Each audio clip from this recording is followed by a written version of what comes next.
대기업에서 중소기업으로 또 하청업체로 이 피라미드 구조에서 대기업의 고질적 갑질 문화는 어제 오늘의 일이 아니죠. 이 대기업과 중소기업 간 갑질 문화와 종속 관계를 타파하는 것은 단지 경제 정의 실현을 위해서뿐 아니라 한국 경제 미래를 위해서도 반드시 필요한 일인데요. 이경만 한국공정거래평가원장과 얘기 나눠보겠습니다. 안녕하세요. 네, 안녕하십니까. 사실 많이 알려져 있어요. 많이 드러나고도 있고 이 대기업의 중소기업 하청업체에 대한 갑질 유형이랄까 어떤 것들이 있을 수 있을까요? 정말 갑질 유형은 크게 보면 한 7가지가 있지만 그중에 가장 중요한 것이 한 3가지 정도가 있습니다. 네. 첫째는 지난 5월 달에 현대중공업에 의해서 협력사의 어떤 기술 탈취 문제 같은 게 있습니다. 기술 탈취. 예. 네.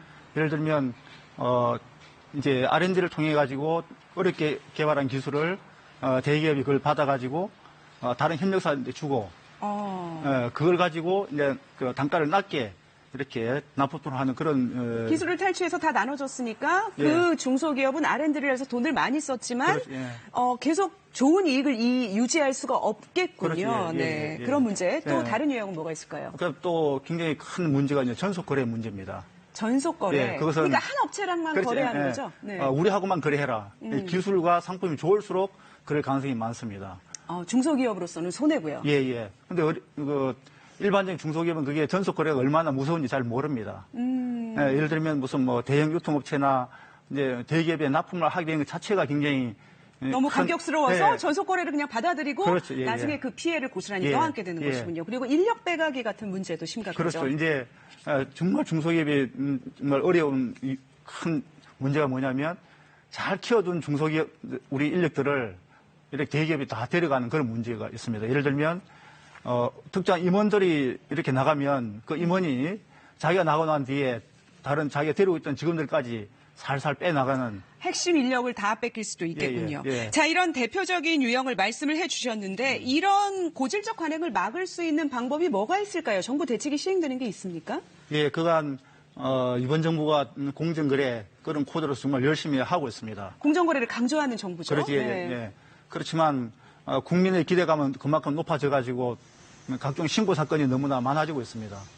그러다 보니까 그것을 공정거래위원회에서 다 처리해내지 못하고 있습니다. 네. 결국 정부 주도의 너무 고질적이어서 정부에서 그거를 다 처리하기에는 어려움이 있고 이거를 막기 위해서 핵심적인 대책이 뭐라고 보십니까? 사실은 정부 주도로는 저는 어렵다고 봅니다. 오히려 대기업 스스로 특히 이제 어떤 대기업이 연말되면 이제 성과급을 지급하는데 그 성과급 실체를 제대로 분석을 하고 지급하는 게 중요합니다. 예를 들면 대기업에서는 결국 이익이 많이 남아야 성과급을 줄 거 아니에요. 근데 그 성과급의 실체가 예를 들면 납품 단가 인하를 통해 가지고 이익을 해소해 가지고 많이 당겨서 주는 경우에는 그런 걸 성과라고 하는군요. 하청업체의 납품 단가 인하를 통해서 이익을 증대하면 성과급을 많이 준다. 네. 그럼 이 사람들은 하청업체를 쥐어짤 수밖에 없겠는데요. 예, 그렇습니다. 그런 문화를 먼저 개선을 하도록 정부가 유도를 해야 되겠군요. 예, 정말 대기업 입장에서는 그간 해왔던 어떤 직원들의 성과급 체계에 대해서 정말 성과를 낸 거냐 아니면 협력사의 이익을 가져와 가지고 이익을 낸 거냐 그걸 잘 분석을 해서 평가할 필요가 있습니다.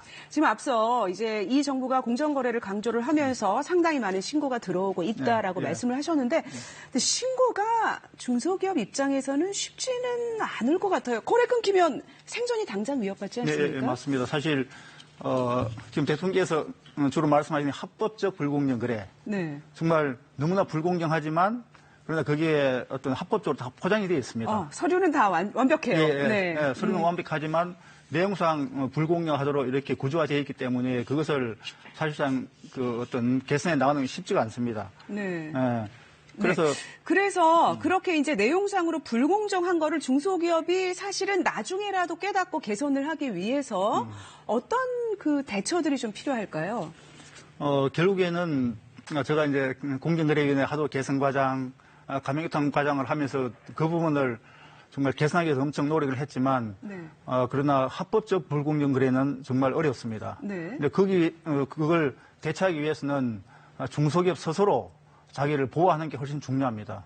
예를 들면 정말 어떤 고질적인 그런 불공정 거래가 지속되고 있을 때 예를 들면 그 갑질을 하면서도 계약서를 주거나 문서를 주지 않습니다. 네. 예. 그걸 꼭 받도록 해야 되겠군요. 예. 미리. 물론 받도록 해야 되지만 잘 주지 않기 때문에 그럴 때 어떻게 할 거냐. 네. 결국에는 요즘 흔히 사용한 카톡이라든지 이메일 이런 것도 다 증거로 남겨야 된다는 그렇지. 말씀이시고요. 예, 그리고 맞습니다. 이 시청자 여러분께 하나 말씀을 드리면